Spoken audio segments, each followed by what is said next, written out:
دعا ایجوکیشن۔ السلام علیکم ورحمۃ اللہ وبرکاتہ۔ اللہ سبحانہ و تعالیٰ کے کرم سے ہم نئے سال میں داخل ہو رہے ہیں، 1448 ہجری۔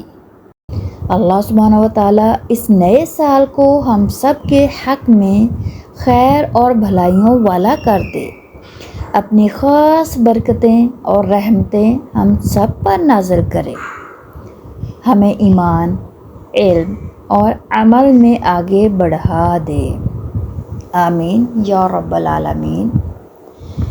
اسلامی سال کا پہلا مہینہ محرم۔ ہم 10 محرم کا روزہ کیوں رکھتے ہیں؟ اس کو ہم احادیث کی روشنی میں دیکھتے ہیں۔ صحیح بخاری حدیث نمبر 893 میں ہے کہ ام المؤمنین حضرت عائشہ رضی اللہ تعالی عنہا نے فرمایا، قریش زمانہ جاہلیت میں عاشورہ کا روزہ رکھتے تھے، پھر رسول اللہ صلی اللہ علیہ وسلم نے بھی اس دن کا روزہ رکھنے کا حکم دیا، یہاں تک کہ رمضان کے روزے فرض ہو گئے۔ پھر رسول اللہ صلی اللہ علیہ وسلم نے فرمایا کہ جس کا دل چاہے یوم عاشورہ کا روزہ رکھے اور جس کا دل چاہے وہ نہ رکھے، یعنی اب یہ روزہ فرض نہیں رہا۔ صحیح بخاری حدیث نمبر 4737 میں ہے کہ ابن عباس رضی اللہ تعالی عنہما نے بیان کیا کہ جب رسول اللہ صلی اللہ علیہ وسلم مدینہ تشریف لائے تو یہودی عاشورہ کا روزہ رکھتے تھے۔ نبی اکرم صلی اللہ علیہ وسلم نے ان سے اس کے متعلق پوچھا تو انہوں نے بتایا کہ اس دن موسیٰ علیہ السلام نے فرعون پر غلبہ پایا تھا۔ آپ صلی اللہ علیہ وآلہ وسلم نے اس پر فرمایا کہ پھر ہم ان کے مقابلے میں موسیٰ علیہ السلام کے زیادہ حقدار ہیں۔ مسلمانوں، تم لوگ بھی اس دن کا روزہ رکھو۔ صحیح مسلم حدیث نمبر 2666 میں ہے کہ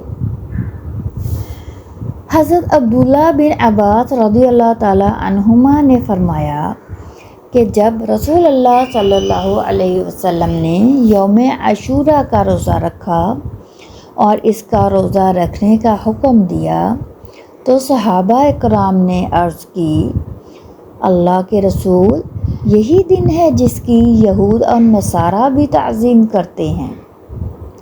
اس پر رسول اللہ صلی اللہ علیہ وسلم نے فرمایا، جب آئندہ سال ہوگا تو اگر اللہ نے چاہا تو ہم 9ویں دن کا بھی روزہ رکھیں گے، یعنی یہود کی مشابہت سے بچنے کے لیے۔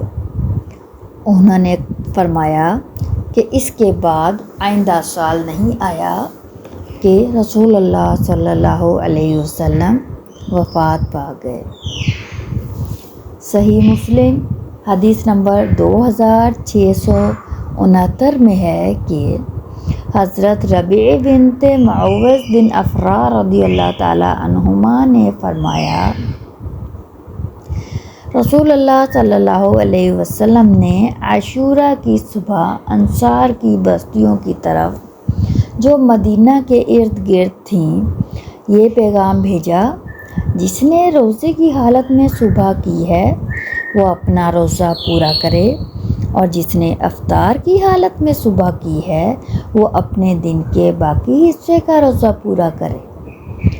اس کے بعد ہم خود روزہ رکھتے اور اگر اللہ تعالیٰ چاہتے تو ہم اپنے بچوں کو بھی روزہ رکھواتے تھے اور ہم ان کے ہمراہ مسجد کی طرف چلے جاتے تو ان کے لیے اون کا کھلونا بنا لیتے۔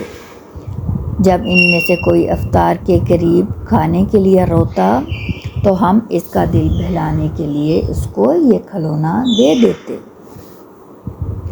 صحیح مسلم حدیث نمبر 2747 میں ہے کہ ابی قتادہ انصاری رضی اللہ تعالیٰ عنہ فرماتے ہیں کہ نبی صلی اللہ علیہ وسلم سے عاشورہ کے روزے کے بارے میں پوچھا گیا تو انہوں نے بتایا کہ یہ پچھلے گزرے ہوئے سال کے گناہوں کا کفارہ ہے۔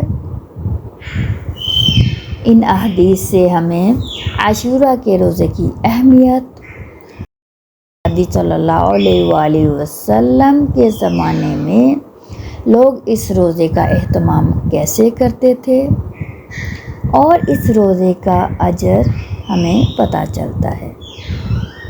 اللہ سبحانہ و تعالی ہم سب سے ہمارے نیک اعمال قبول فرما لے اور ان کو ہمارے گناہوں کا کفارہ بنا دے۔ صحیح علم کو آگے پھیلائیں، اس ویڈیو کو شیئر کریں اور اپنے لیے صدقہ جاریہ بنائیں۔ دعا ایجوکیشن صحیح علم کو آگے پہنچانے اور اپنی اگلی نسل کی بہترین تعلیم اور تربیت کا ادارہ ہے۔ السلام علیکم ورحمۃ اللہ وبرکاتہ۔